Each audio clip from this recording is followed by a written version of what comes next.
icyama Imana abasitari n'abarasta bose bankurikiye n'abandi ba DJ bene wabo na Brian bakine prank baza kubatizwa. Aho gukina prank bari guca inyuma abagabo, abandi bari guca inyuma abagore, aho gukina prank ari abapfumu, aho gukina prank bari gukora ibikorwa by'urukoza soni muri izo prank nk'ibyo njya mbona ku YouTube, njya mbona ibintu bikantangaza cyane. Ukabona umuntu witwa umukristo ngo ari gukina prank, ngo we n'umugore we ngo bari mu mashusho bari guprankinga. What is this? Ngo ari gukina prank ngo aca inyuma ngo umugabo, ngo ari gukina prank ngo abeshya. Ibyo ni icyaha. Ngo ari gukina prank yatandukanye.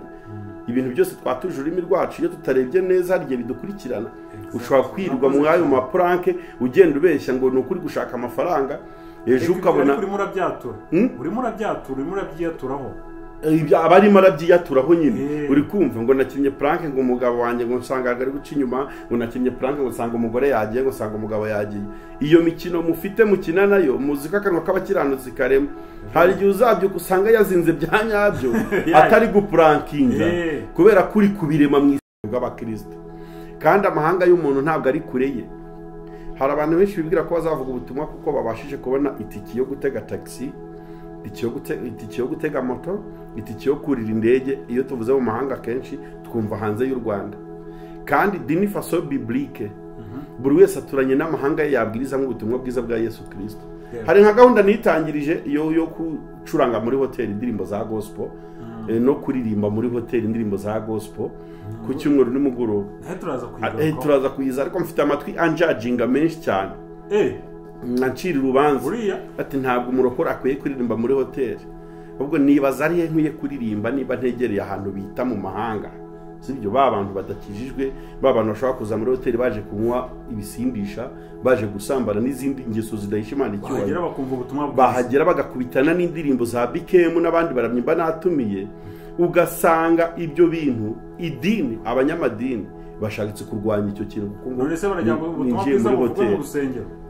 Twafashe ubutumwa bwiza turabukingirana, tubwira abantu bamaze kubwumva, none niba duhora turepeta tubibwira. None dukwiye gutera chance, dukwiye gutanga amahirwe ku bantu batajya binjira mu rusengero, batajya binjira muri konseri, batajya banabitekereza, tukabasanga. Niko Yesu yavuze ngo mugende mu mahanga yose, amahanga yanjye ngewe antuye inyuma. Wasanga ari umuturanyi wanjye ari umunyamahanga Bibiliya ishaka kuntuma mu gihe gisa nk'iki. Wasanga ari hoteli twegeranye, hari umuntu ushobora kuba aje muri hoteli yaraje gusambana, yakubitana n'umuziki mwiza nk'uyu n'amagospel aryoshye, avuga ati hazaba umunsi utwika nk'itanura bibone bose n'inkozi z'ibibi n'abasambanyi muzashya muzarimbuka. Yakumva ibyo bintu akabitekerezaho kuko umuziki ni igikoresho gikurura. Uko ari kugenda yumva ibyo bintu ari kugenda bitekerezaho, ukabona aje kwicara aho hantu bikarangira akishijwe ntaba kigiye mu byo yarajemo kubera impact of music. Abanyamuziki bo baranyumva cyane. Ibyo bintu turabikora biba buri ku cyumweru nimugoroba saa 12 kugera saa 3 z'ijoro tuba turi hano ku Gitego Hotel cya Ernest. Bari gushaka buryo ki bakandamiza amavuta ye. Uri kumva neza, babyite prank kugira ngo berekane ko umushumba yakinnye prank, kandi gukina prank ku mushumba bigize icyaha n'ishusho itarebetse neza muri societe. None babyuririyeho kugira ngo bakomeze bapfobye imbaraga n'amavuta ya Ernest. Babyuririyeho babikubitase bakubitase DJ Brian kuko nta muntu uri kuvuga Ernest mwinkuru, bari kuvuga DJ Brian. Ariko kuvuga DJ Brian Ernest ahitabiza bingana no kuvuga bingana no kuvuga Prophet Ernest. None kugira ngo bagere kuri Prophet Ernest bamwumvise, bari guhera kuri DJ Brian kugira ngo bimanuke bimusanga. Iyo ni ishusho ya mbere iri mu ibi bintu. Kabiri, biroroshye kandi birashoboka.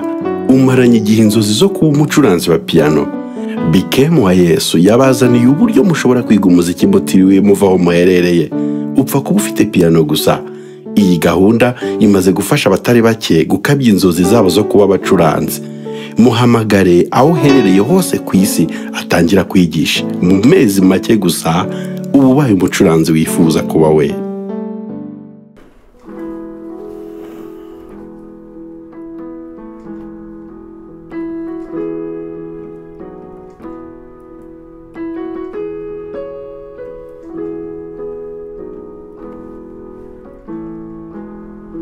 iyo turi hamwe n'umukiza wacu atuyobora inzira nziza abamwiringira bakamwitondaho nibo banyamahoro masa jyumwizera kandi jyumwumvira ujya unyurwa na Yesu mu kubaho kwawe jya unyurwa na Yesu mu kubaho kwawe jya umwizera jya umwumvira ujya unyurwa na Yesu mu kubaho kwawe. Ni meza kabisa arasize zino ndirimbo zo mu gitabo zirasize zisize amavuta kabisa zisize amavuta ubumva ari indirimbo zifite umurongo kabisa za ndirimbo zandikanywe ujya wumva ukuntu zidasaza ntabwo zijya zisaza ugeze n'ahandi n'undi akayiririmba utumva hari icyo aririmbye njye ntaririmbye wakwimukira no mu yindi ntara wagira mu kindi gihugu none ushobora no kuza ukayiririmba trust and obey washyira no mu zindi ndirimbo ukaba ati iyi se ni ya ndirimbo abantu bagize uruhari kugira ngo izi ndirimbo zitugereho Imana ijye ihora ibaha umugisha. Tekereza indirimbo zimaze imyaka isaga 2000 ariko no zitarasaza barayiririmba ukumva ni nshyashya muri wowe cyane ukumva ni nshyashya. Bikira amakuru rero umva meze neza ndashima Imana muri byose ariko urabuze mu itangazamakuru ndabuze saho bungaru yute niba ari ushinzwe kuzana izazimiye mu itangazamakuru simbizi dore vode ubundi ugira ngo soye wanzanye mu uyu mwuga none ndi gusezera ukangarura neza urabuze mu itangazamakuru ndimo ndasezera ndashaje ayo navuze bajyanayo ibintu navuze abantu koko baramutse babyumvise bakabigenderaho basi kugira ngo ntihari benshi byacungura byageza kure. Ndashima Imana kubw'umusanzu natanze mu itangazamakuru ariko igihe kirageze ngo njye no mu bindi nabyo bifite umumaro nicyo cyiza ntabwo sinimukiye mu kujya mu bupfumu cyangwa ikindi kintu dore aho ndi umuziki wahumvise aho ndi you deserve the glory aha niho nkwiye kuba ariko amuzi n'ubundi ariho wibera nuko wabigiraga mwari mwaranyobeje nyine ariko nabyo wabikoraga neza byose ubikora neza simbizi kabisa ubusesenguzi ko wabikoraga neza ahantu ndi ni heza wabikoraga neza abadukurikiye nibo babizi ubwo ngubwo ariko numva ahantu nkwiye kuba ndi hari hano in praise and worship Lord playing piano playing the guitar urabona ko nasezeye mitangura ibyuma instruments zose wazegereje niko ibintu byose mararabyegereje kandi ndashima Imana kuko nicaye ahantu ndi comfortable nicaye muri position Imana ishakamo kandi nanjye nishakagamo n'itangazamakuru nta cyaha nakozemo kugira tubisobanure nta n'ikibazo ni kumwe umuntu ahubwo ahitamo akagira choice batereka nshyira imbaraga mu ibi bintu ari byo nkora and development nicyo kintu cyabayeho gusa. Ubu rero I'm no longer journalist cyakora ushobora kuntumira tukikorera nyine ikiganiro nk'iki turi gukora tukaganira kuko dufite uburenganzira twese bwo gutambutsa ibitekerezo cyane byubaka igihugu n'itorero ntabwo mpejwe rwose kuba natambutsa ibitekerezo byanjye n'ubundi nk'uko bisanzwe ikintu cyo kuvuga ngo ndi umunyamakuru ndaciyambuye ntabwo ukiri umunyamakuru oya ntabwo ndi umunyamakuru ndi umunyamuziki uri umunyamuziki you are musician musician kabisa yego ntacyo wenda turaza kuhinjiraho cyane ariko nubwo urimo gusezera ariko hari utuntu mbavugana ariko bikeye utuntu ko nzi ko yaduha ibitekerezo nta kibazo gutanga ibitekerezo se ko ibitekerezo byunguka hari ibitekerezo nagiye ntanga nkumva umuntu arampamagaye ngo kubera ibintu bavuze ucunguye miliyoni zanjye zari zigiye kugenda mu muyaga natanze ibiganiro natangije ikiganiro gikomeye kigira uruhare mu iki gihugu no hanze kivuga ngo turwanye ibisambo byibisha Bibiliya ni ikintu cyagize umumaro cyane natangije ikiganiro cyo guha abantu indabo bagihumeka umwuka bazima ni ikiganiro cyagize impagite natambukije ibiganiro by'ivugabutumwa bigiye bitandukanye, natambukije ibiganiro by'ubusesenguzi bitanga ibitekerezo ku bivugwa, ni ibintu byagize umumaro. Uwo musanzu wose nanjye ubwanjye ndawurekonesa uretse na sosiyete. Uwo musanzu nanjye ubwanjye nyirawo ndawurekonesa, kubera ko mfite ingero nyinshi z'abantu byafashije mu buzima, zabo byabo zaramiye imitungo yabo, abo byakijije ubugingo bwabo bagiye gutuburirwa no guhemukirwa. Yewe se bigira ngo hari icyo nshinja Imana muri iyi domene y'itangazamakuru. Igihe kirageze rero mbazanira n'indi content kandi nayo itari mbi. Ngira ngo uri kubibona kuri channel ko hari updates nyinshi cyane kuri BKM wa Yesu. Ariko nabonye muri warasohoye n'indirimbo cyashya. Mfite indirimbo ivuga ngo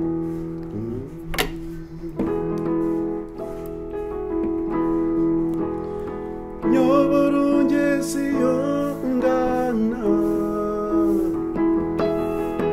nyoborongezi yongana,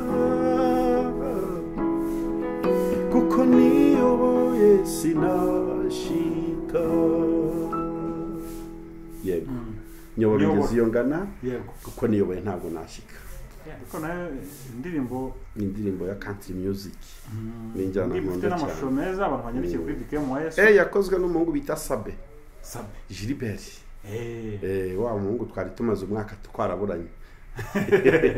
Nyuma y'umwaka rero bagiye kuri BKM wa Yesu bayikurikirana. Yego. Ushobora kuza kuyipininga hasi rwose abantu bakaza ku. Oya kutandwanya se mbizi. Oya nawe nta manzi wawe gutera turutse wawe. Niko konzi kutandwanya. Urabuzwa n'iki gupininga iyo ndirimbo. Ni Sabe wayikoze, ni indirimbo nziza, ni umwana ukora neza amashusho. Musabiye n'akazi.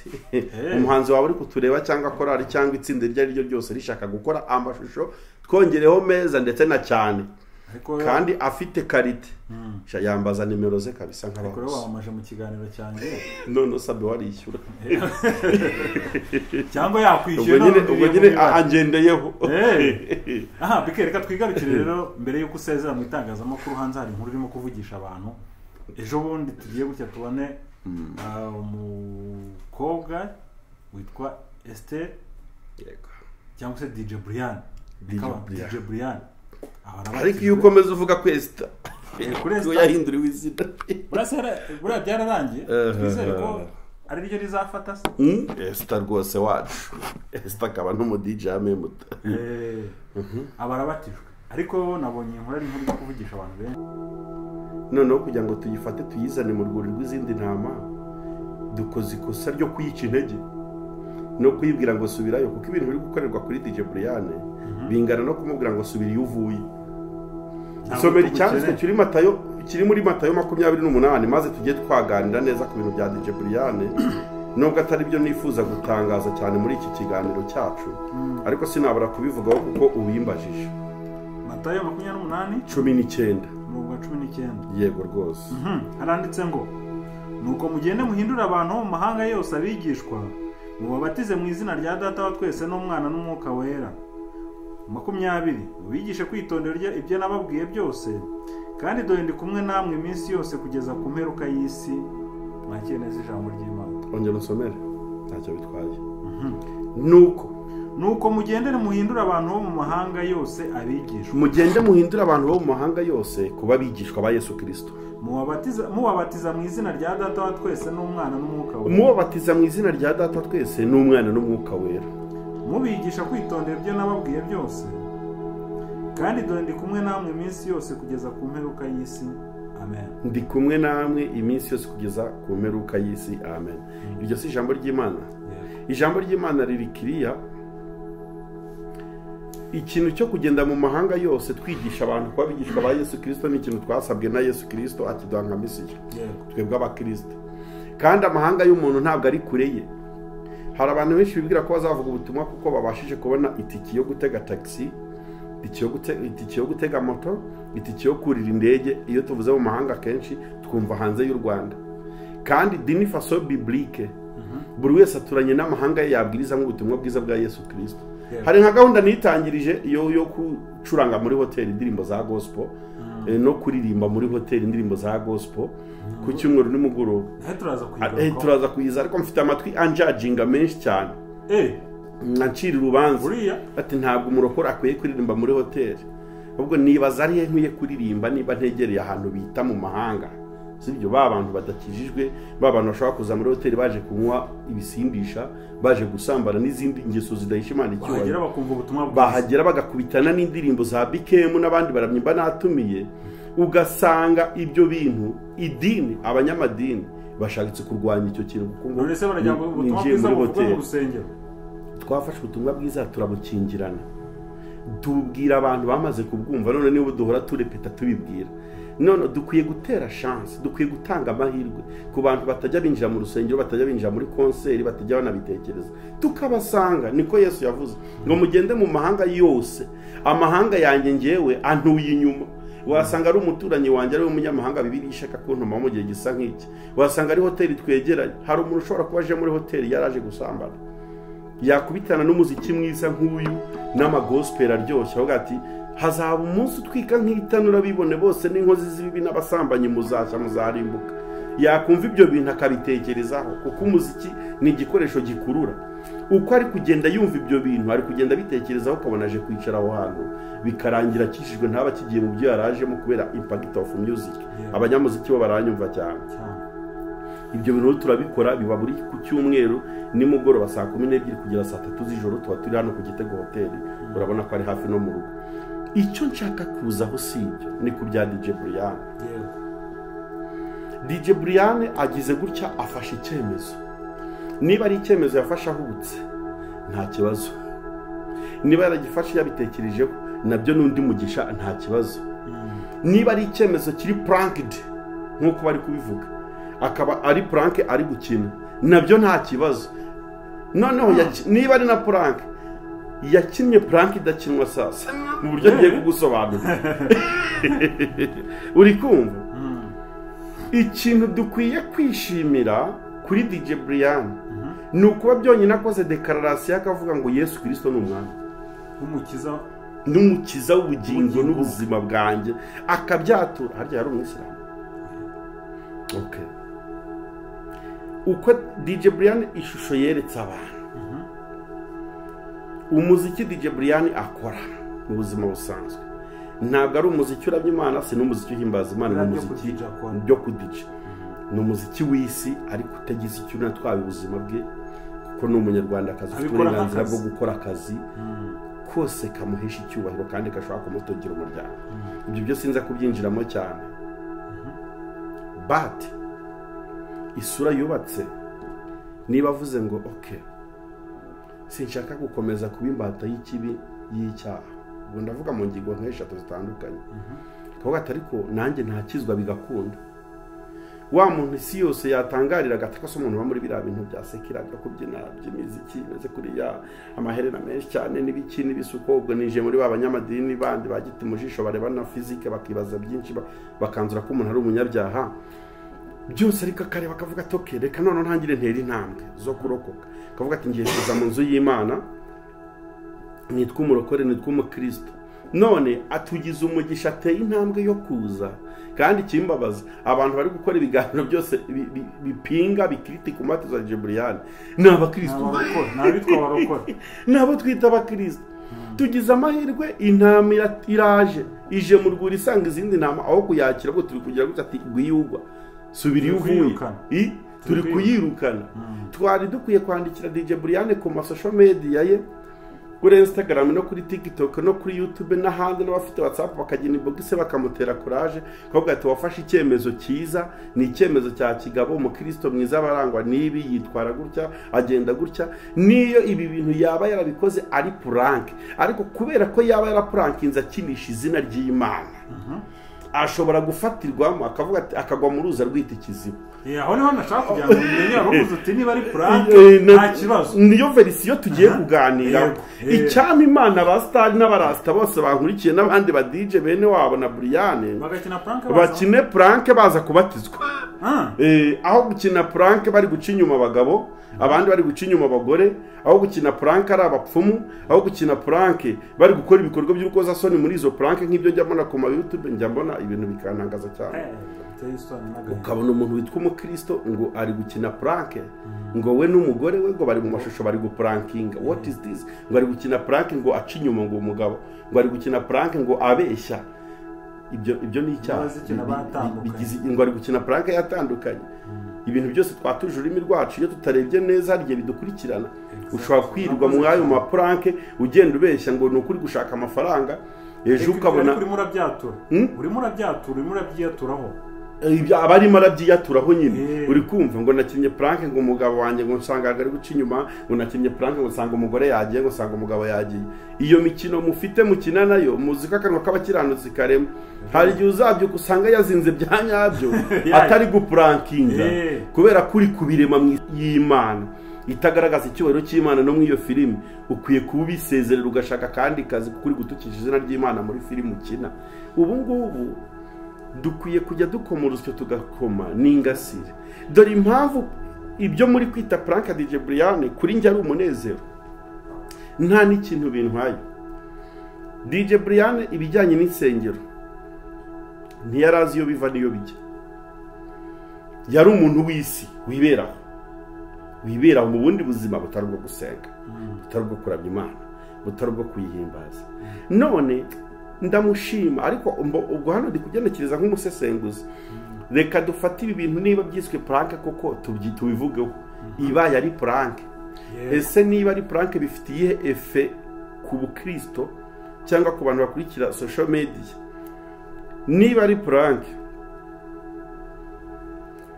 Imana imusange mu iyo prank imuhagakiza, imurokorere basi kuko yayikinishije, yabashije kuyiyitirira muri prank.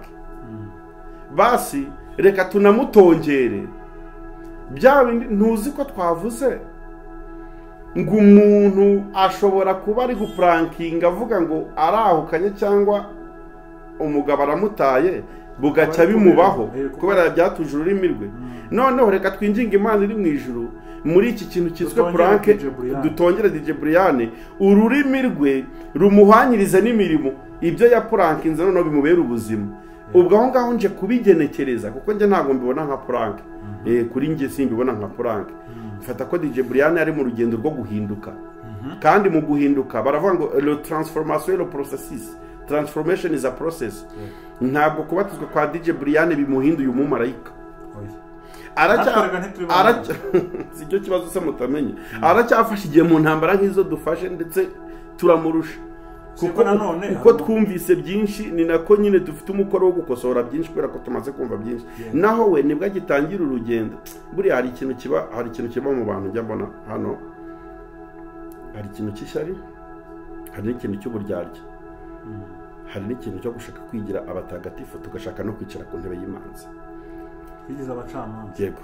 Kuba DJ uzi ko kuba DJ Brian umustar nkuriye uri kuri level nk'iya DJ Brian, kubatizwa mu mazi menshi akabatizwa n'umushumba Ernest, ubwabyo ni inkuru mu itangazamakuru. Ubwabyo ni inkuru. Uri umunyamakuru umunyamwuga, ubwumva icyo nshatse kuvuga. Kuba afashe icyemezo nka kiriya akabatizwa. Ni nk'uko uyu munsi dushobora kubona n'undi muhanzi w'isi usanzwe uririmba indirimbo z'isi, reka tuvuge nka Ama G The Black. Haramutse humvikanye nk'urivuga ko Ama G The Black ADPR yamwimitse ku budiyakoni. C'est un exemple typique. Nuwango kuba umudiyakoni kwe si uko byari igitangaza, ariko bigize inkuru kuko habaye ikintu twakekaga ko kidasanzwe. Ama G The Black ni umudiyakoni kuri ADPR Nyarugenge. N'abajya bajyayo kureba ko hari n'abajya bajyayo kubera iki industry yibereyemo. Ntabwo byoroshye ko tumukurura duhite tumukeka ko yaba ari fixa aho hantu. Noneho ku bintu bya DJ Brian na Ernest harimo ibintu nka 2 cyangwa 3. Icyambere, hari abatatswe n'umwuka w'ishyari ku buryo banavuga ngo DJ Brian kubera izina afite, basi iyo tugiye amahirwe yarakwiye kubatirizwa mu rusengero tuyobora. Icyo gihe urumva nta gakiza karimo ibyo bintu, ni icyubahiro. Icya kabiri, nyuma y'uwo mwuka w'ishyari hariho n'uburyarya bwo kwiyoberanya.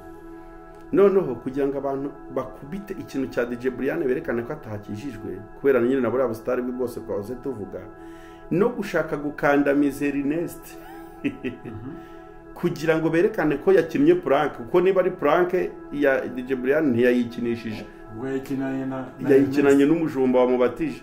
None mu rwego rwo gushaka gupfobya igikorwa cy'ubumana cya Ernest, bari gushaka buryo ki bakandamiza amavuta ye. Uri kumva neza, babyite prank kugira ngo berekane ko umushumba yakinnye prank, kandi gukina prank ku mushumba bigize icyaha n'ishusho itari bite neza muri societe. None babyuririyeho kugira ngo bakomeze bapfobye imbaraga n'amavuta ya Ernest, babyuririyeho bari kubitase bakwitase DJ Brian, kuko nta muntu uri kuvuga Ernest mwihuru, bari kuvuga DJ Brian, ariko kuvuga DJ Brian Ernest ahita biza bingana no kuvuga bingana no kuvuga Prophet Ernest. None kugira ngo bagere kuri Prophet Ernest bamwumvise, bari guhera kuri DJ Brian kugira ngo bimanuke bimusanga. Iyo ni ishusho ya mbere iri mu ibi bintu. Kabiri, gatatu, iminsi tugezemo nk'iyi y'imperuka ntabwo ari igikuba nyine ko abantu bashobora no gutegura prank nk'iyo kugira ngo bazamure urwego rw'amazina yabo n'icyubahiro.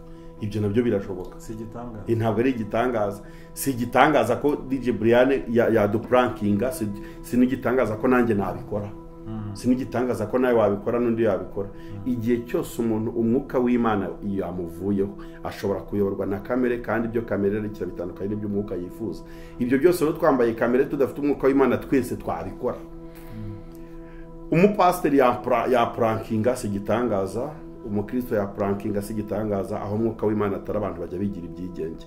Icyo mvuga rero tuva ku yiverisiyo, ni mureke duhaguruke dushyigikire DJ Brian. Ariko hari akandi kantu ka gatatu wari wavuze, yuko abantu bigize abacamanza. Voilà, abantu bicaye ku ntebe y'imanza barabona umuntu uko agenda, uko ateye, uko areshya, uko yambara, uko yikomporuta, bagahita bavuga ati uyu ni umwana wo kurimbuka byanze bikunze. Wowe urimbura abantu, abajya mu ijuru baca mu gikari cy'iwanyu, baca ku irembo ry'iwanyu, baca aho hantu wahinze inzuzi, basanga batanga ibyangombwa bike. Urinda wirirwa wicaye ku ntebe y'imanza, warwanye n'ibyawe ko nawe utorohewe, ko twese mwumva ubugingo ari ukwijajabira. Waretse guca imanza urebye abo bantu ngo uyu yambaye utya, uyagenda utya, uyaseka utya, uyasengera aha, uyateranira aha, ukashanga uri no ku masosho media ugati uriya nta usikwara ibintu nabonye bikantera ubwoba mu minsi ishize. Nabonye umunyamakuru rega yicaye kuri teza gwati nimba ngo Pastor Toje ngo nta bugingo yabonye. Yego ko yaravuzwe da? Yaravuzwe ngo nta bugingo yabonye. Ngo yararimbutse. Urinde wo kurimbura abantu bajya mu ijoro baca mu gikari cy'iwanyu kugira ngo nibagira wenda babuze ati mugende mugiyo mujya ntimuca haha. Abantu bajya mu ijoro baca ku irembo ry'iwanyu, abantu bajya mu ijoro ni wowe ubasinyira. Dufite byinshi dusobanukiwe tugiye ku mwuka bazima, ariko ibintu by'ijuru biri mu bwiru bw'Imana kuruta kuba ubwacu. Ni filime twese dutegereje, ariko tuzi ko inzira ijyayo ihari ari uguca muri Yesu. Niwe nzira y'ukuri n'ubugingo. Guca mu iyo nzira si uguhurira na Yesu Kimironko cyangwa Remera, ni ukwatuza kanaka kuvuga ngo Yesu Kristo ni umwami, warangiza ukitoza kugenda nk'uko Yesu yagendaga, ukavuga nk'uko Yesu yavugaga. Abantu rero nibareke gutira DJ Brian urubanza. Hari inkuru mperutse kumvira ntangaza y'umumotari n'umupasi, umuntu wambwira ibi bintu. Timana we najyaga nifuza umuntu wanganiriza aya makuru. None pastor ndagushimiye, hatese utuye he, timwa nimero zawe. Bagiye gutandukana, pastor afata nimero ze ava kuri moto, aragenda nyine yaramugejeje aho agomba kujya, na motari basigara aho ngaho. Pastor agarutse ahindukiye asanga imodoka yagonze aho motari, intumbi ryamye mu muhanda n'amaraso. Ku munsi umwe w'ibyo bintu, pastor ati ni ikijuru ryashakaga ku mugeni waryo. Evot this testimony could take us ku rwego tudaciye imanza. Umuntu wese ugihumeka umwuka bazima, umwuka w'iki aba ari umukandida wa Gehinomu n'ijuru. kugeza ku mwuka wa nyuma. Kugeza ku mwuka wa nyuma. Umuntu ugihumeka umwuka w'abazima aba afite kapasite yo gukosora ibintu bitagenda neza ku buzima bwe, akaba umuragwa w'ubwami bw'Imana. Don't judge people please. Umuntu wese ugihumeka umwuka w'abazima aba afite ubushobozi na kapasite byo guhitamo Gehinomu. Kandi ikindi, umwana w'ubugingo nta kintu yakora ngo abukwepe. N'umwana wo kurimbuka nta kintu yakora ngo abikwepe. Iyo ni indi filosofi abantu bagomba kumva. None dufatiye ku nkuru y'uwo mupasiteri nta kintu mvishamo gikomeye cyane. Pasiteri amurebye ubwe se wamucira urubanza tusimana hano uyu muntu, uyu munyabyaha.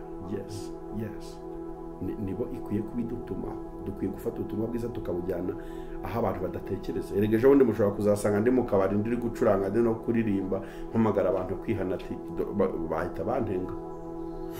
Nukuri ko Imana bahita bantenga.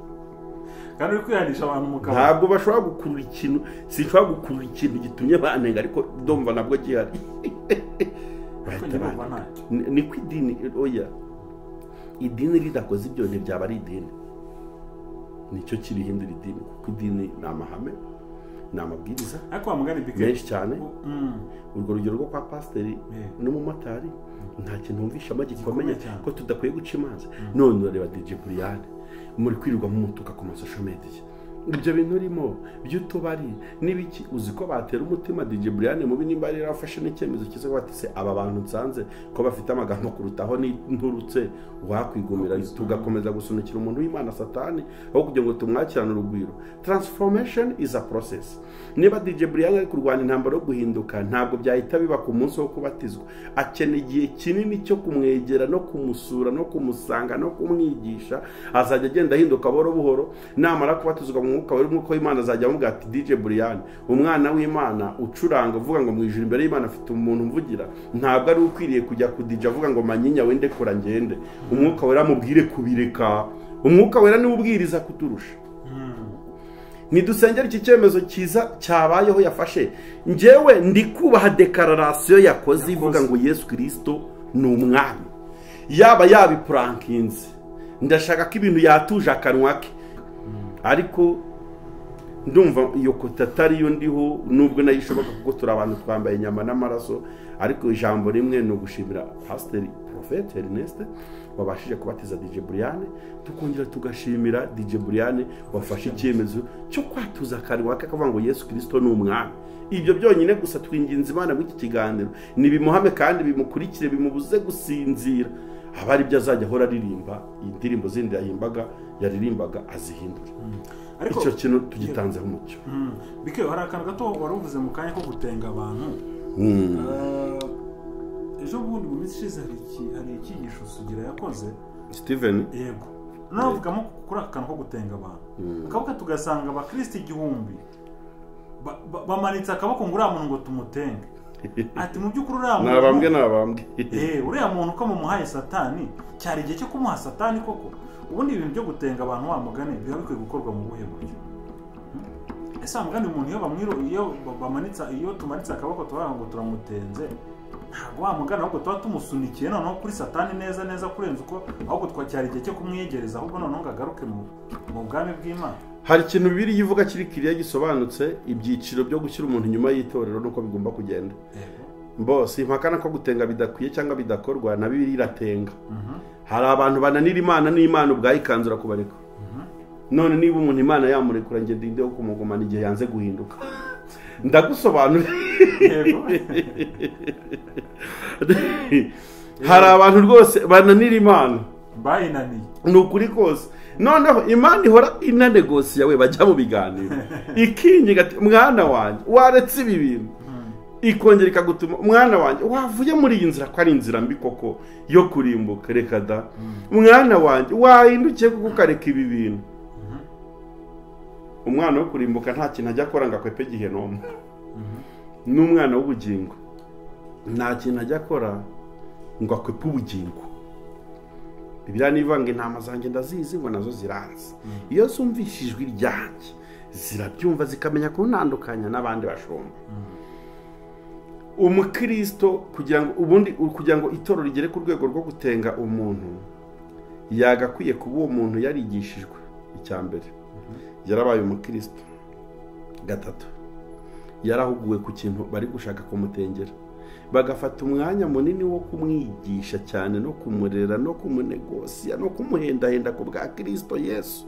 Noneho babona binaniranye, uzi impamvu mu kinyuma y'itorero ni ukugira ngo itorero ridakomeza kumwibeshyaho ko ari umugenzi tujyana mu ijuru kandi we guhinduka byaramunaniye, ukabona ahubwo ingeso n'imico ye mibi aje kubyangirisha umukumbi w'Imana. Njyewe amadini politiki yo gutenga ndayemera, cyakora icyo ntemera ni uburyo bishobora kuba bikorwamo. Icyemezo cyo kubikora vuba vuba, ufasha umuntu vuba vuba gisambana ati sohoka uri kumva tuvire mu rusengero duze tukwirukana. Ni experience ya mbere agize, ni ubwa mbere akoze icyo kintu, ni ubwa mbere kimubayeho.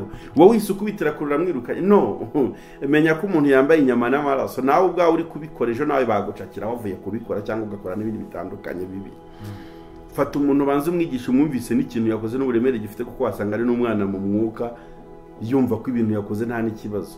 Wihita umusunikira Satani turamugeza ku rwego rwo kumucura no kumuvuguta no kumwigisha kugira ngo mwereke ikintu yakoze ko ari kibi. Hari hakwiye kujya habanza kubaho gutenga abantu ni box. Utenze mu buryo butaramamazwa, ariko niwongera kabiri gatatu bikamenyekana tuzagutenga none imbere y'itorero. Wifata umuntu akigwa mu cyaha ngo uhite umusunikira Satani, mwigishe, murere, muhendahende ku bwa Kristo, wenda yavamo umukristo bwiza Kristo yishimira, wihita umujugunya. Niba nabwo yananiranye pe, ukabona ari umuntu uzanye ingeso z'ubusambanyi mu itorero, ukabona ari umuntu uzanye ingeso z'amagambo adahesha Imana icyubahiro, gutukisha izina ry'Imana, bikaba biri remarkable, nabwo agakomeza kwiyitira urusengero musengera, aho naho hava ikibazo.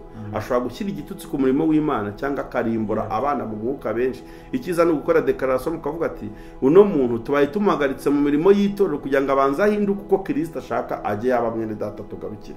Nuko mbyumva, ntihakajye habaho guhutiraho, guhita abashumba bahutiraho. Bajye baba abashumba nyine bamenye ko intama zivunitse bakwiye kuzunga, ntibahite bafata ukuguru kundi kuzima kwari gusigana ko bakuvuna. Oya, ibyo byaba ari ikosa. Ariko umuntu bamukishije mu ibyo byiciro byose ndi kuvuga, ari nabyo na Bibiliya ivuga, akananirana akanga guhinduka, hari igihe ari ngombwa ko baha pase Satani. Ibyo byenda byumva, ahubwo uburyo bikorwamo nibwo abantu bakwiye kwitondera, nibwo bakwiye kwitondera. Hari amatorero nyine nayo wenda atarize izo nyigisho, cyangwa bakaba bayoborwa n'umushumba w'umunyakamere. Hari ukuntu umuntu aza kuyobora umwe w'Imana afite kamere ye yamuhase nawe, cyangwa amahane menshi cyane, none agatekereza ko amahane muri leadership nayaplika ibintu bizagenda neza. Kumbi ikiri kubaho ari gushyira umujinya we mu murimo w'Imana, aho kugira ngo aramire byinshi akangiza byinshi. Uzarebe bene abo bantu, hari abantu bagira ishyaka, ariko bakagira ishyaka ririmo akavuyo, bakagira ishyaka ugasanga yakoriye amakosa menshi mu ishyaka. Dukwiye gukontrola amarangamutima yacu, ibyo tuvuga n'ibyo dukora. Igice cyacu kiri tekinike kikajyana na wisdom. Yego. Aha, bikwiye ko cyantegeza ko urabisobanura ku buryo buhagije. Reka twigarukiye ku muziki wacu rero. Ku cyumweru rero. Ku cyumweru ndizingaye harya. Wise wihuta ku cyumweru ejo bundi. Nihuse ku indirimbo se ko yasohotse nyobora iri hanze ko twabivuze, tukaba twabwiye abantu ko dukwiye muri Matayo 28:19 kugira 21 ko Yesu adusaba kujya mu mahanga yose. Tukaba twabonye ko amahanga duturanye nayo buri wese afite ahantu yabwiriza ubutumwa. Wasanga n'umugore n'umugabo, abana mubana mu nzu ari abanyamahanga, Bibiliya igufata igusaba guteguka ukajya kubareba aho ku gitanda aho uryamaho muri saro. Nimugende mu mahanga yose. Muri iyo misiyo rero njyewe navumbuye ko amahanga yanjye anturiye. Uyu munsi ntabwo nabona itike yo gutega indege ngo njye muri Amerika njyane ubutumwa bwiza aho butaragera. Sinajya mu Bahinde, n'itike yeme ngende bari gushakira igihe. Sinajya mu Buhinde kubwiriza Abahinde, banandasirayo ntarashyika ku kibuga cy'indege. Nshobora kwicara uyu munsi kuri televiziyo yanjye ngashyiraho umusemuzi w'icyongereza, nkabwiriza Abahinde bafunguye video yanjye, bakareba ubutumwa bwiza bwa Yesu Kristo bagahindukira ntiriwe mbasanga ngo bajye kundasa. Hari n'amakosa abantu bajya bakora mu murimo w'Imana, ukabona bagiweho n'ibyago, barangiza bakabeshya ko bari gukorera Imana, kumbi babuze ubwenge batabizi. Ugasanga bibagizeho ingaruka. Ariko simbihuza n'ibyo byo kubwiriza ubutumwa bwiza gusa, kuko ubundi kubwiriza ubutumwa bwiza nabwo bwabyo ugarutse, you have to be a risk taker. Niba utemera ko mwivuga butumwa ryawe ushobora gukubitwa, bakanakubamba, bakanagucira mu maso, bakanagutuka, bakakwita ikigoryi, bakakwambika ubusa, ntabwo uri umuvuga butumwa mwiza. Kuko gukorera Imana bingana no kwemera no gufata risike y'ubutumwa bwiza bwa Yesu Kristo. Kuri hoteli Igitego rero arangije aransanga turaganira, tereka none dukorera Imana twamamaza ubutumwa bwiza bwa Yesu Kristo. Njyewe mvuye mu kabari, mvuye muri hoteli, none umuntu avuye mu kabari avuye muri hoteli yaje kuririmbira muri hoteli indirimbo zo kuramya no guhimbaza Imana. None kubera ikibazo cy'abanyamadini batangiye no kumwandikira inbox ibyo bintu kandi ugezemo byo ni ibiki. None se ibyo avuyemo nibyo byiza ku buryo dukomeza kumusunikira Satani? Nahise mufata ukuboko ndamubwira ati ngwino rero, Bibiliya yarambwiye ngo abahindure benshi kugukiranuka bazaka nk'inyenyeri, sigama yindi y'idini tugende. Ku cyumweru n'itariki 16, ku cyumweru n'itariki 16 hashize ibyumweru bigera muri 3 tutangije iyo gahunda. Tuba turi muri hoteli turirimba, dufite abagore bacuranga neza amagitari, bakubita sebene hariya na reggae, abantu bakishima bakaruhuka mu mutwe. Niba uri umurokore rero wibura ahantu usohokera ku cyumweru, wijya kurunguruka ujya kurya intonorano, wijya guhengeza mu gisopo no mu tubari uko biri kugenda, amaso yende kukuvamo, ntushaka kwinjira ntushaka no gusohoka yo kubera imiziki yayo iri kugukurura. Ariko urabona ibintu birakorerwa by'ibiyobyabwenge no kunywa inzoga n'ibiki, ukabona ntiwakwicara muri iryo teraniro kuko iryo si iteraniro ry'abera. Twabashyiriye ahantu mushobora kuruhukira ku cyumweru, ukaza n'umugore wawe n'abana, ukaza na sheri wawe, ukaza wenyine se, ukaza n'inshuti zawe, mukicara bakabatekera neza, mukarya, mukanywa kofi, mukanywa cocktail, mukanywa ji z'ubwoko mushaka, twarangiza tukabacurangira indirimbo nziza zo kuramya no guhimbaza Imana live. Jane aririmba, Bikemo acuranga, Bikemo aririmba anacuranga, groupe y'abaririmbyi, groupe y'abamama bacuranga neza amagitari, mukishima. Rero bizajya biba buri ku cyumweru kuri hoteli Igitego iri hano munsi ya Controle Technique i Remera. Abantu nibaze rwose abajya muri picnic, abarokore bamwe bajya kwihisha mu tubari barunguruka bahengeza. N'uburuhukiro, ni ahantu ho kuruhukira no guturiza, unaramya Imana, wenjoye ngurya n'amafaranga yawe, umeze neza nawe ukavuga ati umwana w'Imana koko akwiye gusohokera ahantu hameze nk'aha ngaha.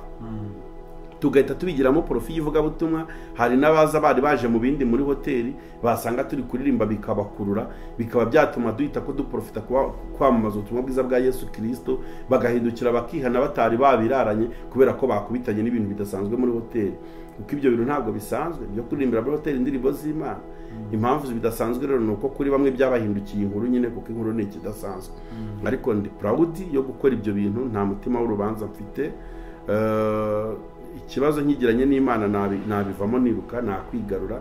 Ariko niba ari ikibazo nagirana n'umuntu ku giti cye, ubwo yabashatse kumpindukira inkomyi y'ubutumwa bwiza bwa Yesu Kristo, byasaba umwuka wera kugira ngo abari bunsanga unyumvishe ikibindi gukora. Ariko ndi proud yo gukora uwo murimo w'Imana muri hoteli. N'indi hoteli iri tayari kuduha ikaze, idutumire tuze turamye Imana tunayihimbaze. Tugiye kwinjira mu makofi shop ahantu hatandukanye, abantu baruhuke mu mutwe. Biba binakenewe niyo tutajya dini faso spirituel. Umuntu wiri wakora akazi kenshi cyane kamuvunye kamugoye, akeneye nawe kurelagisa no kuruhuka mu mutwe no kuruhura ibitekerezo. Benshi rero basohokera mu zindi nzu zitandukanye, imiziki birimo niyo bari gukorerwamo, usanga bavuga kugira ngo baruhuke bavayo barushye cyane. Rero nimba twinjiye ahantu abantu bakuririmbira, bagucurangira piano nk'iyi, bagucurangira gitari ukagubwa neza, uri kuri indirimbo z'Imana zitandukanye, turirimba dukora amakava y'indirimbo zagiye zimenyekana, turirimba indirimbo zagiye zikundwa mu bitaramo, mu mafestival ya gospel, indirimbo za kera zahashize. Aba ari ibintu bimeze neza cyane nk'uko abantu bari kugenda babibona muri aya mashusho. Ni ibintu bizaba bimeze neza. Buri cyumweru biraba rero, bibera kuri Controle Technique, ni hoteli Igitego iri kuva saa 12 kugera saa 3 z'ijoro. Abantu bagataha bameze neza bakajya kwitegura akazi. Ubwo abakeneye ibisobanuro birambuye urabaha nimero zanjye kuburyo bashobora kumpamagara. Ubu rero ku cyumweru ndi kumva hatinze kugera. Hatinze kugera kabisa. No bike urumva mumaze gukora inshuro 3. Ko arutubwiye. Experience umaze kugira muri izo nshuro 3 ni iyihe? Experience ibwa mbere dutangira ni ibintu byabaye nk'ibigorana kubera ko ni ikintu gisha. Ni ikintu cyabaga ni ikintu gisha cyasonye mu bantu, babanza kukigenzura no kugiprotokora no kwaza umutima nimba kuko bagomba kuza muri ibyo bintu. Ubwa mbere tubikora haje abantu 3. Ntego rwose. Ubwa kabiri haza 7. Ubwa gatatu baragabanuka. barongera baba nka batanu ariko kubera ko nzi icyo ndi gushaka n'icyo Kristo ashaka muri ibyo bintu nta kintu na kimwe gishobora kunca intege njyewe ndi proud yo ku cyumweru kujya mpora ntaramira abantu batatu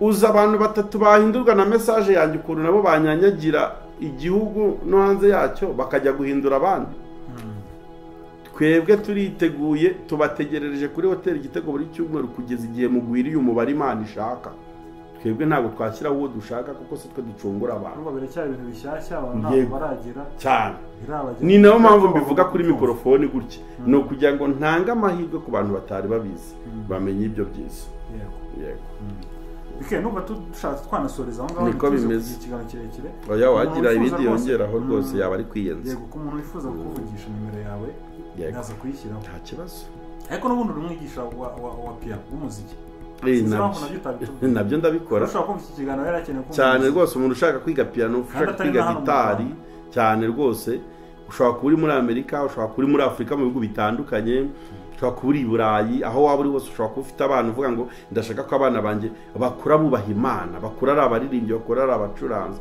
turabatoza dufite software zikorera online wiga gucuranga tutiriwe duhura tutiriwe turebana nkaguha amasomo y'umuziki nyuma y'amezi 6 ukaba uri gucuranga niba ufite abana rero aho ngaho i Burayi cyangwa muri Amerika no mu kindi gihugu cyose cyo muri Afurika ukaba ndashaka ko abana banjye biga piano biga gitari nawe uri mukuru urashaka kwiga piano upfa kuba uyifite cyangwa ufite iyo gitari turabigisha uretse ko twashyizeho n'amahirwe noneho tugiye gutangira kwigisha n'abantu bari muri Kigali badusanze imbona nkubone hano i Remera niho dukorera uzajya ukenera kwiga piano ko bati ndacika akazi nimugoroba nje kwa BKM nje kwiga piano ndacika akazi nje kwiga gitari ndacika akazi nje kwiga ijwi mfite abantu batandukanye bamfasha bigisha gucuranga tunabigisha vocal training kuburyo ushobora kuvuga ati nge ndashaka kuba umuririmbyi mwiza nguha umwarimu w'ijwi ukurira nyuma y'amezi 6 nawe ukabukabije inzozi zawe izo service zose yaba duhuye cyangwa tudahuye zose turazitanga bikagenda neza Yesu agahomagisha kubinyibutsa bikeba urakoze cyane dusoza dushireyo igitero kimwe hano akantu ushaka ntabwo bavuga igitero bavuga igice cy'indirimbo inuma amatungo ntabwo twari kubibona ushimwe Yesu ko wiyanze ukadukunda ibyo wakoze turabizirikana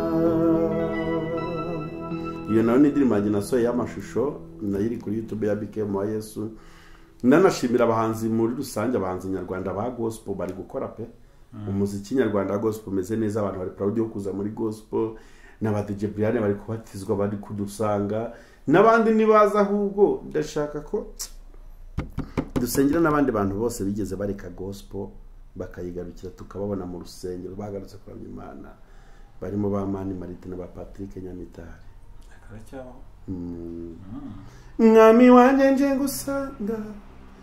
ngusanga kuko mbere y'ubwugamo turashaka kongera kubona Patrick Nyamitari na Mani Marite ari bafite urukumbuzi kandi twizeye Imana ko ishobora kubikora dushimire n'abahanzi bose bakomeje gukora umuziki Dasedi dusinabonye ko yasohoye indirimbo muri iyi minsi yindi nshya witwa Ange Nicole wizeye n'umuhanzi mushya nawe birimo neza afite indirimbo nshya yitwa buri gihe iri kuri channel yitwa Ange Nicole official n'abandi banzi bose bari gukora yego na Kristo ndasingwa ari gukora Israel Mbonye ari Burayi ari mu bubiri ari gukora ibitaro byo kuramya no guhimbaza Imana nibyo byiza nibyo dushaka nitureke umushyo nitureke ibyo amashyari no kurwanya nahubwo buri wese acuka kuko turi ingingo za Kristo BKM ntangatangira i Kigali Israel Mbonye atangatangire muri Belgique urumva dushaka izo ntama tuzizane kuri Kristo n'ibindi by'amaprotokole byo kwibaza uko turi kubikora nuko twambaye n'ubwoko bw'aho dusengera tubireke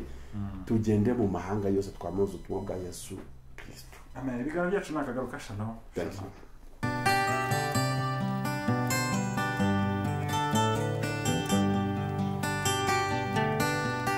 Shikama Murugen. Let your glory fall. Nagendaga